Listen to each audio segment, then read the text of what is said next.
I mean, I said, I don't know if you just say you wait to the doors, but somehow, somewhere, whatever. Yeah, they have to kind of change their roster, but they may pick up the first outpost where you live, right? But then that comes on the bus to pick up the and they're on that hot bus all that time.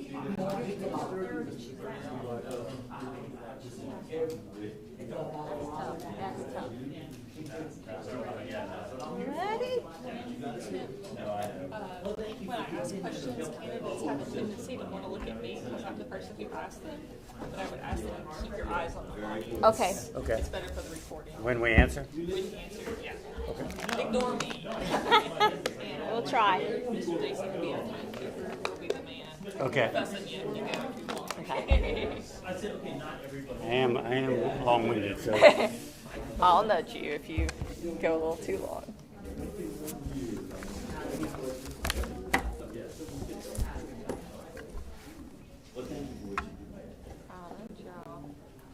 Y'all were about ready to get started. Yeah, have a seat.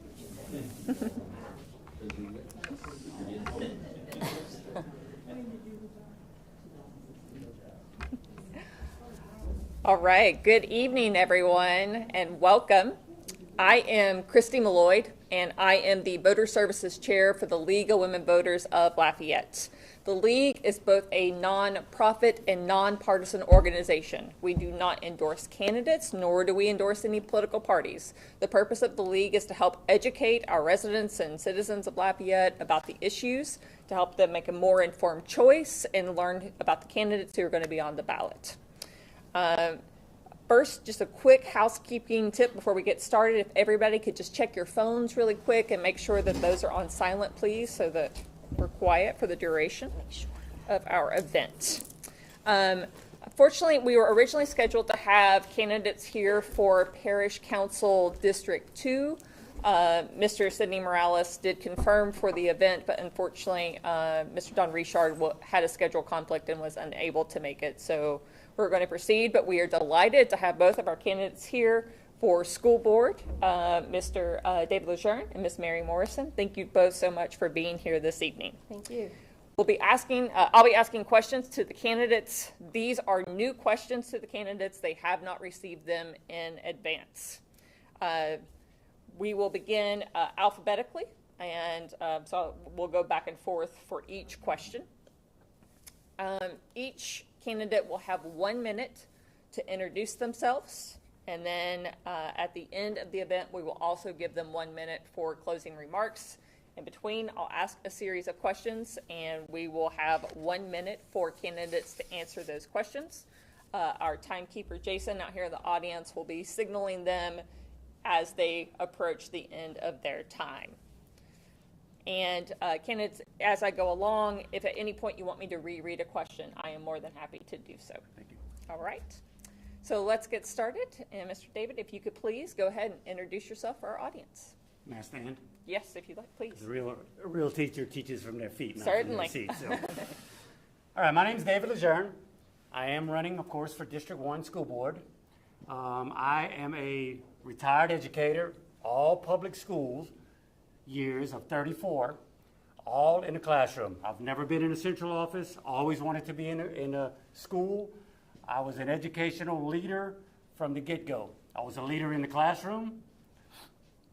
As a teacher, I was a leader as a coach, as a sponsor of extracurriculars. I was a leader of a school as an assistant principal. And of course, I led 2,000 people every day as a principal of Acadiana for 9 years. So with that being said, I want to be the educational leader of District 1. Because of my background, because of my contacts, because of the information that I've gathered over 34 years, it's simple to me to go right into being the school board member of District 1. Thank you. Thank you. I'll say all those years in the classroom and a very good rule follower. I'll say that. Thank you. Ms. Mary, please. Good afternoon. Thank you all for being here. My name is Mary Morrison. I live here in Scott. I've been here for 43 years, married to my husband, our former Mayor of Scott, Parish Morrison. I have a bachelor's degree in business and a master's in educational leadership. And I have an academic advisor. I've been an academic advisor for 7 years. I have taught in the classroom for 10 years. And currently, I am the campus director. And in my job, I work with students every day on my day-to-day job and on my position as a school board member. I love working with kids. I volunteer my time with kids in Volunteer United Way, Kiwanis of Scott, Shining Light, which is I'm the executive director. On LaPes, I am an executive member on the LaPes, which is Lafayette Educational Stakeholders. So, thank you. Welcome. Well, that's quick. I know. Don't worry. We got lots of issues to ask you about. Mary, we'll start. This first question will go to you. The alternative site for students with significant disciplinary infractions is consistently full. What is your role in ensuring that these types of facility needs are met?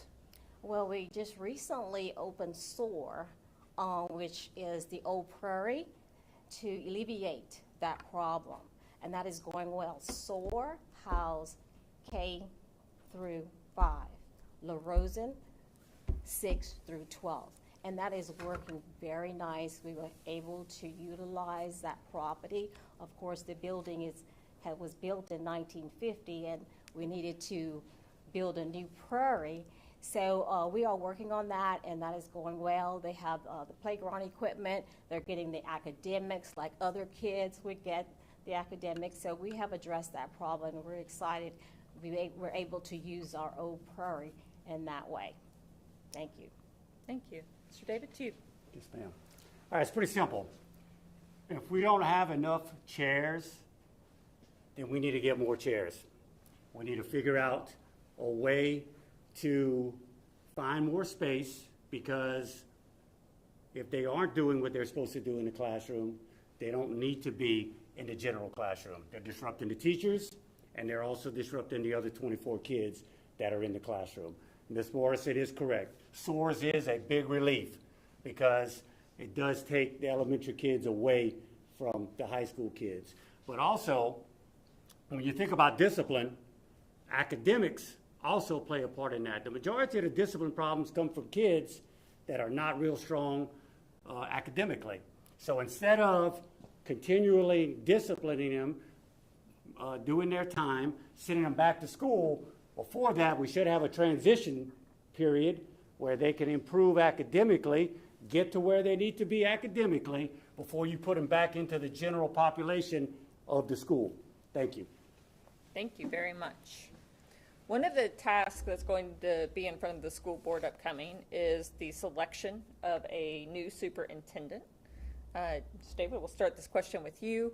Who and what should be included in the annual evaluation of the superintendent? Okay. It's just like the accountability system with teachers, with school, of course. We always look at school performance scores. Our superintendent that we've had and is now transitioning to a new one got the school close to being an A school district. Hopefully in the next scoring cycle we'll have that.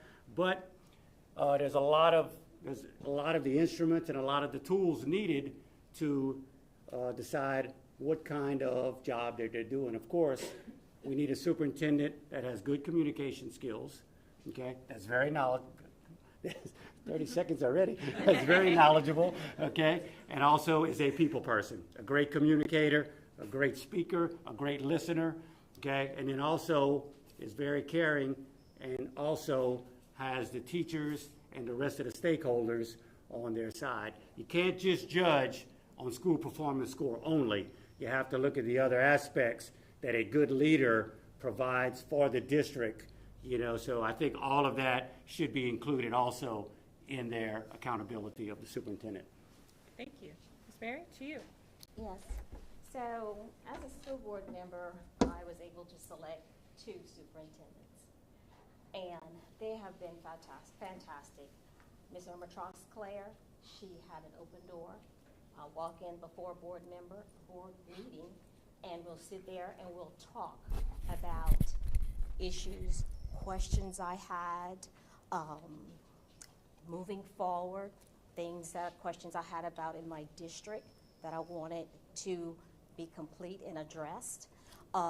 Anytime I called about anything, both superintendents that I have worked under, they have addressed accountability. They held their staff accountable.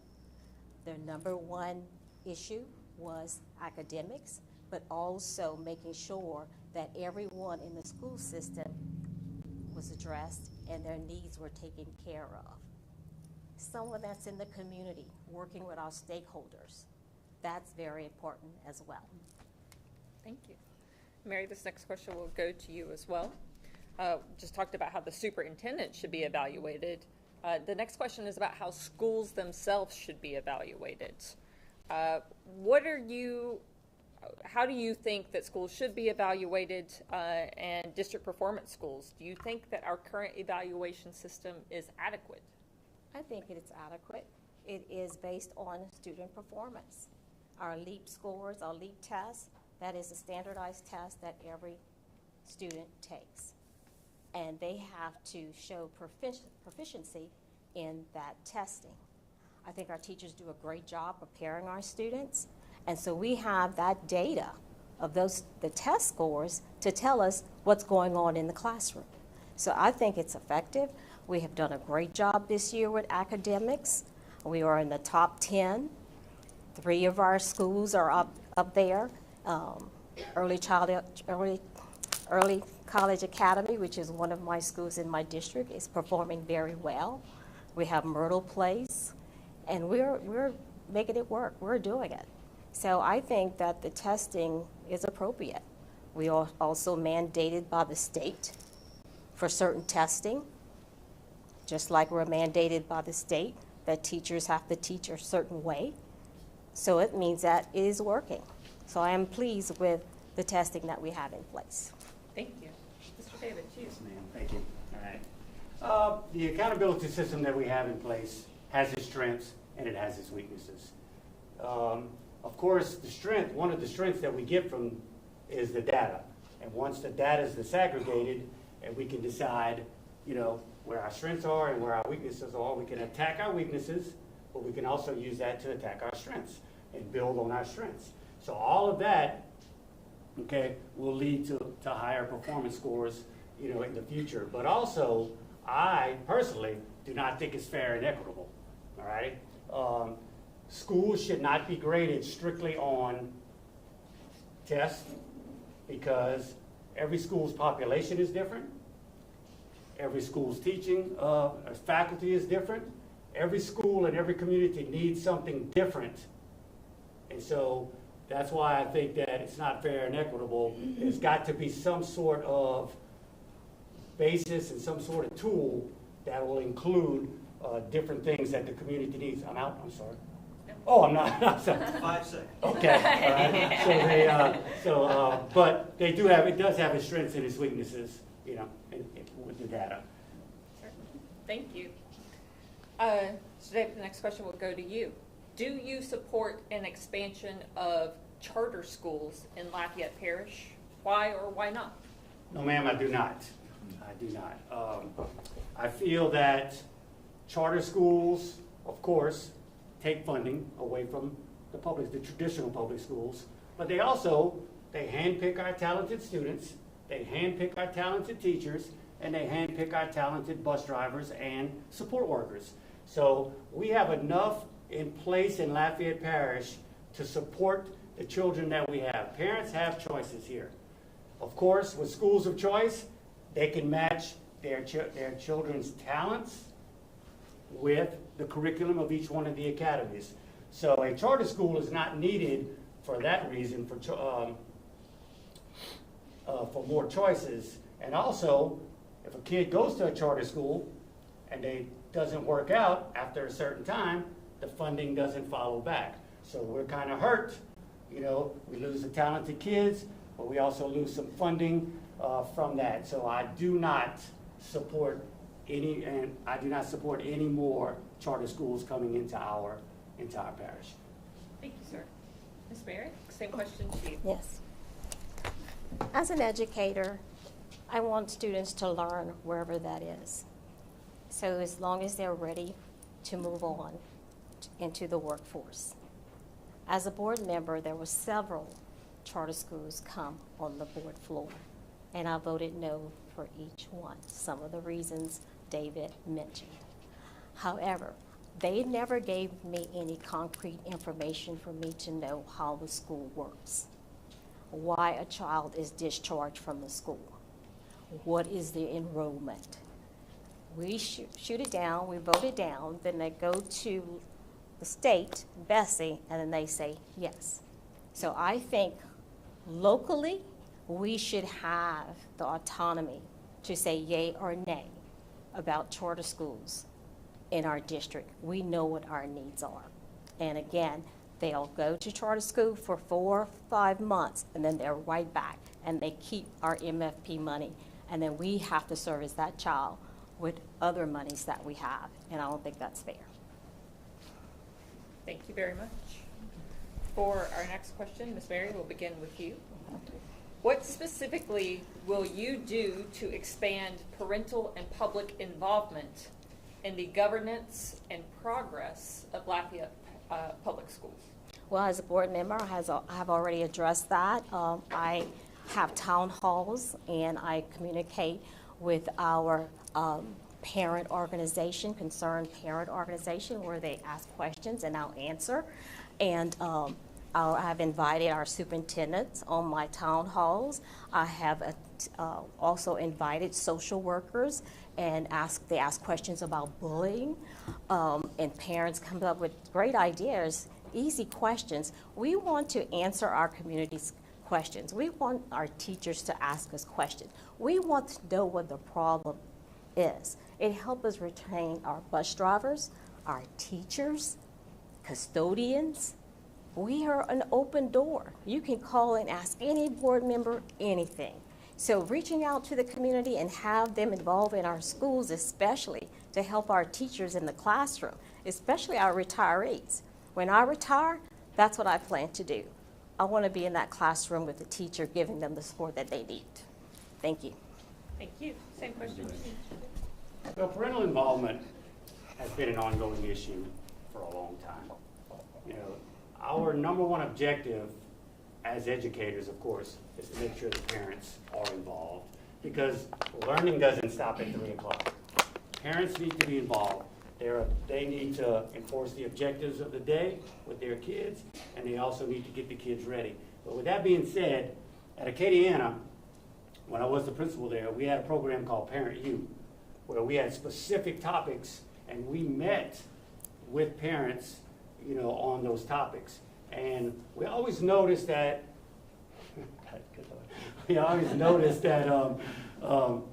know, we didn't get quite the parental involvement we needed to, because it was at night. You could sit, I mean, we could invite kids, I mean, we could invite parents and sit there and wait for them, but a lot of them wouldn't come. So what we did is, at times, we brought the Parent U out into the community. So that helped us get a little bit more people. If they couldn't get to Acadiana, maybe they could get to a rec center. Maybe they could get to the library. And we kind of dispersed throughout to try to get a little bit more of the parents in our area to come when we were talking about specific topics that the parents needed to hear. So, and also,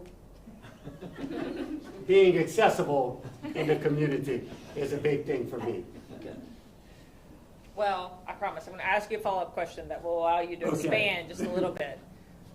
One thing that a lot of parents in particular have voiced concerns over is that they feel like there are a lot of decisions that get made just before the school starts. This might be around lunch boxes. This might be around dress codes. There are things that they have to financially adjust for and make a decision pretty close to the last minute.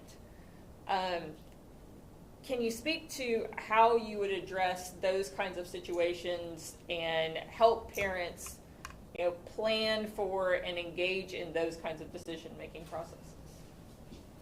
Well, I would hope those decisions had been made. Once the school year ends, of course, you kind of decompress a little bit and you get ready for the next school year. But as a board member, with the information that I've already had for 34 years, I know timelines, and I can help the school board, if they use me as a resource, with timelines. Get everything ready to go, get that information out, because yes, uniforms are not cheap, school supplies are not cheap, and they also, sometimes it's a little bit frightening because they are changing schools. They're a little bit different. They don't know the routines that they used to. They don't know the buses. So it's going to be vitally important to get that information out as quickly as we can, and not just one time, to continue to get that out. We have, within the parish right now, we have a public relations director that, of course, can take care of that for us. So, but also being accessible, like I am in the community, at the events, okay, helps when there is questions. I can't have that information for them. Thank you very much. Ms. Berry, to you. Yes, as a board member, these issues have come up, and here it is, school's about to start. They have to have the clear bags, the mesh bags, the this, the that, and the other. And parents have already bought things, and then they have to go back. Well, I'm totally against that, and I think that we can do better. As a board member, I'm telling you, I think we can do better. It will not happen next year. We will work with our administrators, and they're going to have to start early telling our parents what they need instead of having them ramble around trying to find things for their children. So in that aspect, we have some work to do. And we are going to work to make sure that our parents are informed, well informed about what their kids need and any information that is needed. And as a board member, I'll tell you, we have some room to grow and we have some work to do, but we would work with administration and we could do better. And I voted no for all of it. All the abrupt changes to parents, I voted no for all of it. Thank you. Thank you. Going back to you, Ms. Berry, on this one. Okay. Transporting students across the district, including to school of choice programs, has been a logistical challenge. What would you do as a board member to ensure that the system is run more efficiently? To get with our transportation departments, revisit our satellite visits. Of course, we have the challenges of limited bus drivers, but we have committees, bus driver committees and advisors. They need to sit down and come up with a plan on how we could better service our students where it comes to transportation. That everybody has a form of transportation, everyone is picked up, but I think we can do better in that aspect as well. So yes, we need to have an advisory council, and we are in the process of having advisory councils for teachers, school bus drivers, cafeterias, since we want to know from the people that's actually doing the work, what's the problem. Many bus drivers, teachers, custodians, they're afraid to come to the board and tell us what's going on and what's wrong. But if we don't know, how can we fix it? And they're the ones who know what the problem is. So we need to work harder on that, and I want to reach out, and we're going to have these advisory council meetings so everybody can have a voice so they can tell us exactly what is the problem and how we can better fix it. Because they know, my husband was a school bus driver. They know how we can fix it. Thank you. Thank you. Mr. David, to you. Yes, ma'am. Of course, the schools of choice. It's a very important part of Lafayette Parish school system. It allows our parents and students to match their talents with each one of the curriculums at the schools of choice. So, but it is a problem getting kids to school back and forth. So I think what we have in place right now is working to an extent, because we are getting kids from satellite stops to schools. The problem is a lot of it is very early in the morning when it's dark, very late at night, they're getting home. So I think meeting with the bus drivers, as Ms. Morrison said, is a number one opportunity for us, because bus drivers know. They're the ones out there, they're the ones dealing with it. They know where the stop should be. They know where kids should be picked up, getting them to school in a timely manner. But it is vitally important that this program continue, because it is a major component of Lafayette Parish, our Schools of Choice program. Thank you. I'm going to continue on the theme of buses, and Mr. David, this will go to you. One issue that's been a particular challenge this summer with our record heat is that many of our school buses are not air conditioned. We know that there is not a ton of excess in our budget, but where would you look? Would that be a priority for you, getting air-conditioned school buses? And if so, where would you be looking for money for that kind of thing if you wanted to fund that? Well, I agree. I mean, this has been an incredibly hot summer, more so than we've ever had in the past. But yes, bus drivers and students deserve to go to school in an air-conditioned bus, especially at this time of the year. And you're right, we don't have all of the funds to do it all at one time. But it's not to say we can't do a couple a year until our bus fleet is predominantly air-conditioned. And I was talking to another director in another parish.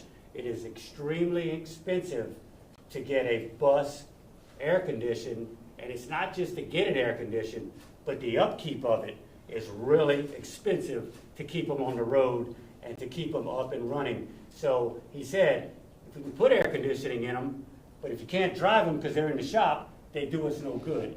So the money would be, of course, have to look at the budget to see where there's excess money. Just being standing here now and not having the money in front of me, I can't quite say where we can pull the money, because at this point, I just really don't know where that excess money would be. Sure. Thank you. Ms. Mary, same question to you. So this summer, it seemed to be a real issue, right? Because it was abnormally hot.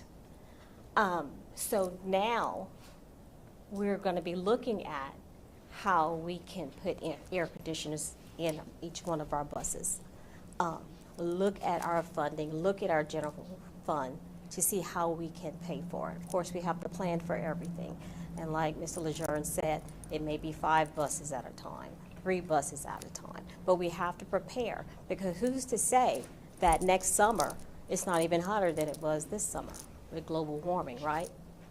So yes, this is something we're going to look at as a board. And as a board, we've always looked at challenges and issues that affect our children, because they are our number one asset.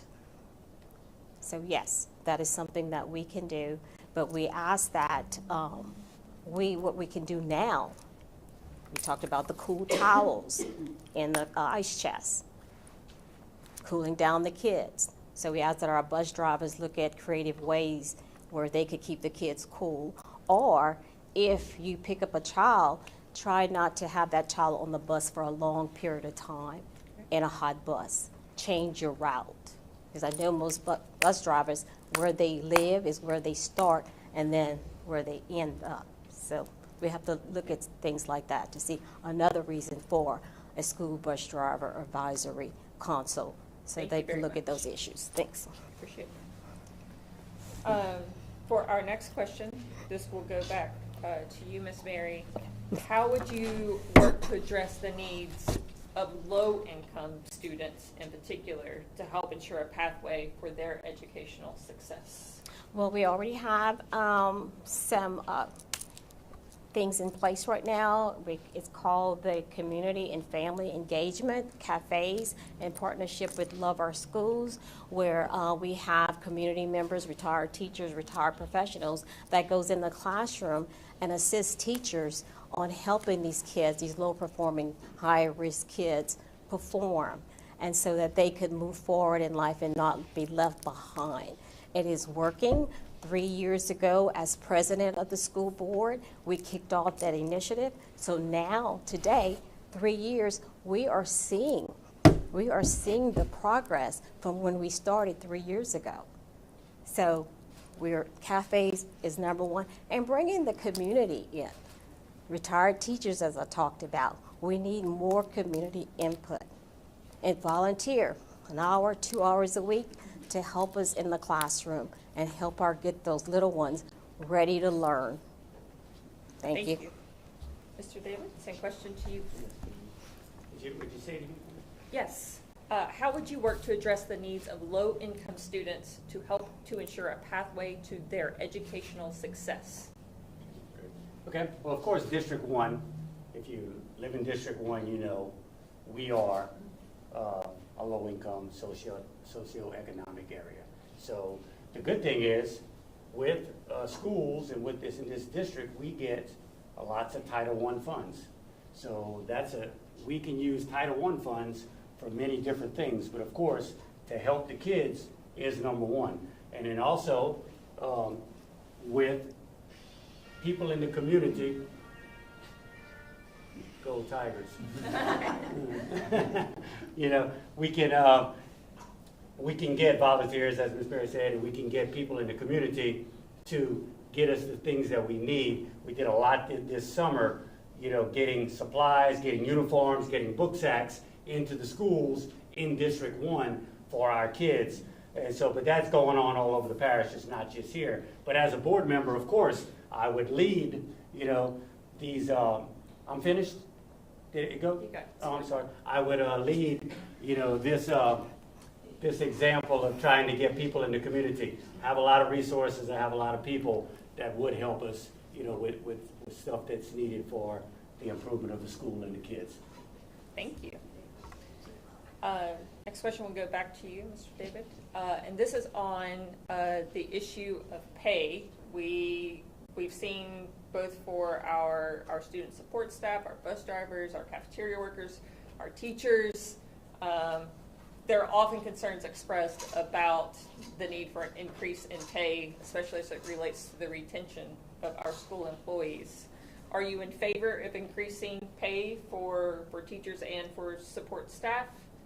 And if so, how do you recommend funding that? Another great question. So, of course, I mean, everybody deserves to be paid what they're worth. I mean, it's just simple as that. A lot of the support workers used to always come out and tell me when I was a principal of a KD, and they would say, Mr. Lejeune, take a look at this check. There's no comma in it. And I would say, what do you mean there's no comma in it? And they would say, look at it. There's no comma. It's like 922, never 1,000 comma. So they definitely deserve. For us to keep support people, for us to keep bus drivers, for us to keep cafeteria workers, that is the lifeblood of the school. You know, we need to pay these people what they're worth. Teachers also. Starting teacher pay, you know, is adequate, you know, in the state of Louisiana for Lafayette Parish. The problem is it shouldn't take you 30 years to get a $2,000 raise. It shouldn't take you having to go to college and get a master's degree and get a doctorate to get a raise. You know, so we have to figure out as a board and as a parish how to get these people adequately paid so we won't continue having the turnover that we're having in the schools. Thank you. Ms. Mary, to you. Well, I'm not sure if everyone knows that we have to start somewhere, right? And we did give some raises to our custodians. We gave our substitute teachers raises, our teachers. And so we know that they are worth more than they are paid. But we have to live by our means, right? I think to start somewhere with a raise is better than no raise at all. So yes, I do agree that our teachers need to be paid. But as I speak to teachers, it's the pay, but the real problem is they need help in the classroom. They need support in the classroom to help them have the time to grade papers, to make their lesson plans, and do all the things that they are expected to do. But yes, we all want to raise. I'm a teacher myself. I'm an educator. I'm an educator because I like being an educator. It's not because of what I get paid. I'm a campus director and seem like I should be making more, but I love what I do. I love kids. Part of it, you have to love what you do, and then the income, what you pay, it comes second, because the reward is seeing a child perform and become successful. That's the real reward. But we are working on that, and we have started giving raises already. Thank you. Ms. Mary, this next question will go straight back to you. Okay. This is about issues of facilities, and specifically athletic facilities. As we have built the new high school on the south side, there's a nice facility there, but we've heard from lots of our membership questions about the issue of athletic facilities at that school. What are your plans? Are you in favor of building new athletic facilities for that school and having equal access to athletic facilities at all high schools? Absolutely.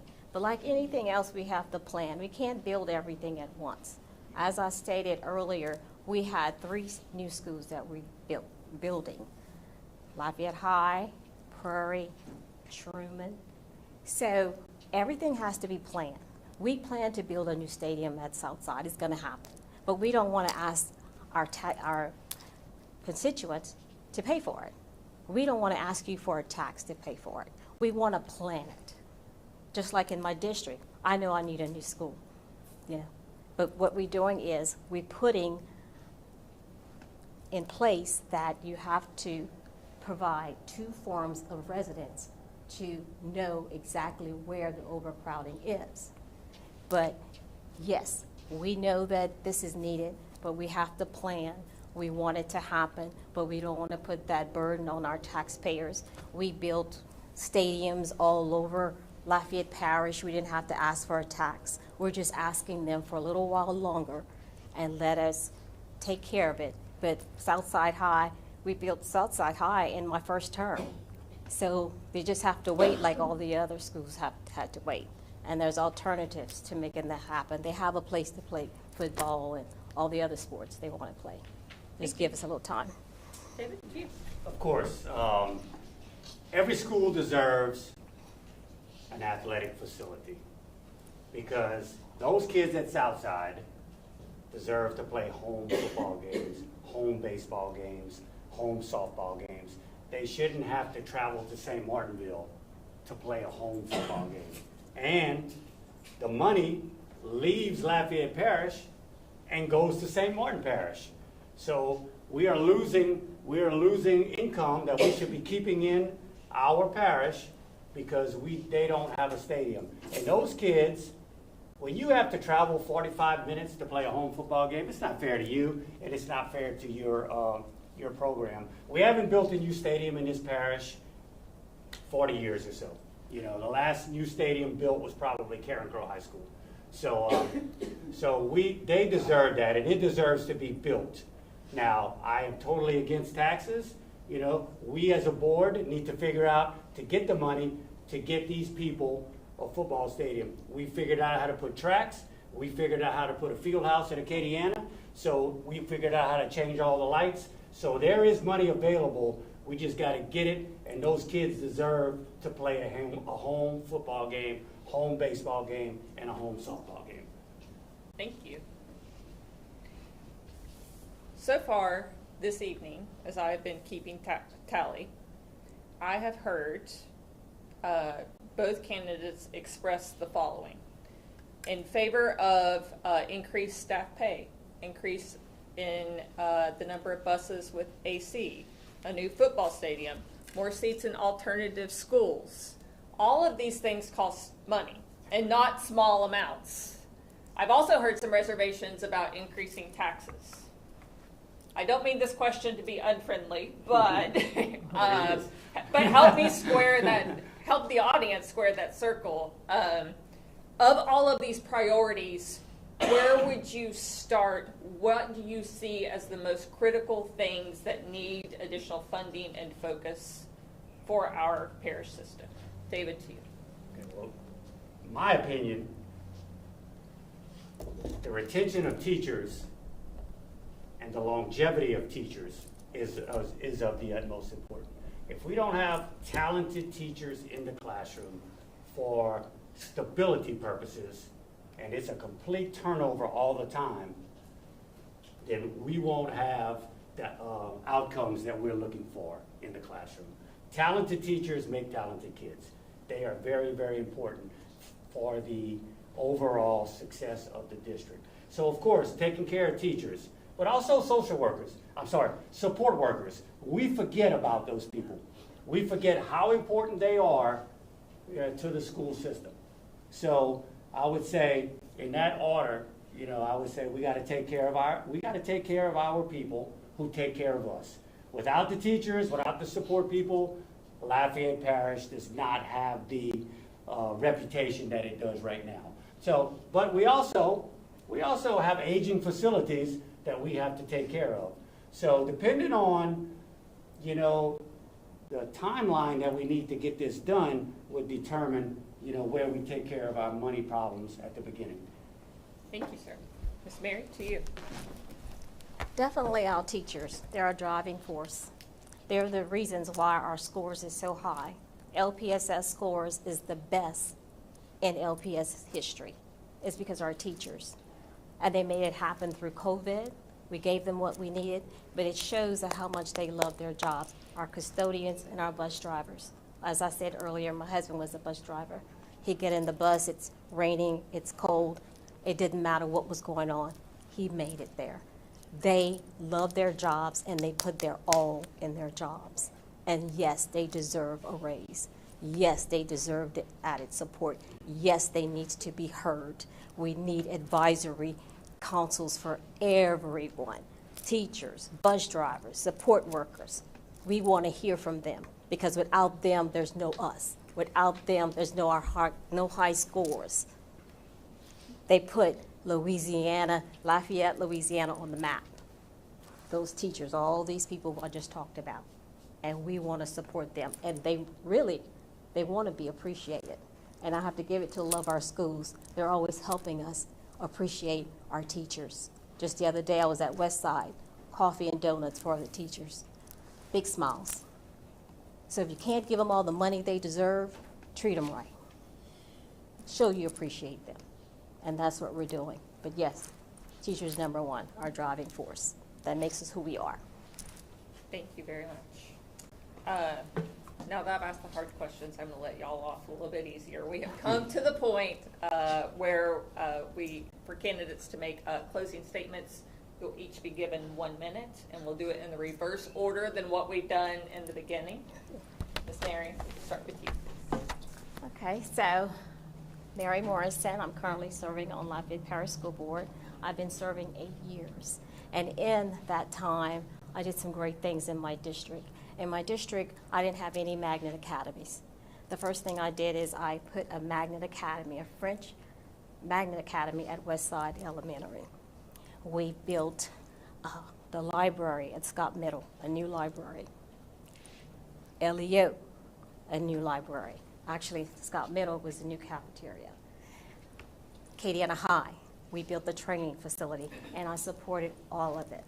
We supported each other as a board, and the reason why we're doing well is because we work together as a board. This is the best board. We understood each other.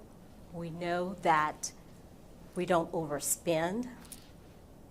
We know we need a school here, but we're not going to build it and build 6 schools at a time. We don't want to do that to our constituents. That's not how we're going to spend your money. We're going to spend it wisely. So we've done a great job. I represented my district very well, got a lot of things done, and I'm proud of what I've done. So please vote for me and allow me to spend my last 4 years as an elected official because, and I don't want to say I earned it because this is not my seat, I'm filling it. But I'm asking you as my constituents to allow me to finish up my term because I've worked hard and I've done a lot and I deserve it. Thank you. Mr. David T. You can take a few extra seconds. Thank you. I get a little extra time too? Yeah, Thank sure. you so much. Okay. It's pretty simple, all right? I have a campaign slogan that you see everywhere. once an educator, always an educator. I've lived by it. I've been in for 34 years. I still have a lot to give. I want to be the educational leader in District 1. You want a leader or you want a follower? It's a pretty simple decision, right, when it comes to that. So I've led in every aspect, okay? I've done it in the classroom. I've done it as an administrator, as a coach, administrator, and I've done it as a principal. I can do it, can be the leader in District 1 if you choose to elect me as your school board member, okay? I feel that I have the experience, the knowledge, and the relationships that are needed to take District 1, because it's a new district. It's a brand new district. It's something completely different, okay? And get what we need in District 1, okay? Because Acadiana is now in it. All of the feeder schools are in it. We're going to have to do a little bit of work, right, to get the community to understand the new district and what's needed for us to be successful in District 1. So I'm asking for your vote. I'm number 99 on the ballot, hopefully number 1 in your heart. So, but that is why I want to be your school board member in District 1. So when you go in, please vote David Lejeune. You'll get an educational leader who's done it all in every aspect of the school system. Thank you. Thank you. If you'll join me in giving both candidates a big round of applause. We are getting very close to Election Day at this point, and just a few reminders. Early voting is September 30th through October 7th, and Election Day is Saturday, October 14th, in the middle of festivals, Acadian and Creole, so you might want to vote early, either downtown at the Parish Government Building, at the East Regional Library, or at the Martin Luther King Jr. Center, all early voting centers. We do have, the League of Women Voters has put together a voter guide, which is available at vote411.org, which is sort of an easy one-stop shop to get information on everything that's on your ballot. You just put in your address and it will pull up everything that's on your ballot, as well as answers from our candidates. I also want to thank many of our partners here this evening. We're in the beautiful West Regional Library, which is still fairly new and such a great place, and thank them so much for letting us and so many other organizations host events here. To our community media partners, AOC Community Media, for the live stream and the broadcast of this event, for our timekeeper for diligently trying to keep our candidates on track. No, y'all did admirably well, and especially to our audience. I know hopefully the candidates will have a few extra minutes to stick around if you want to meet them one-on-one and have any questions for them. Thank you all so very much. Appreciate you all, and have a wonderful evening.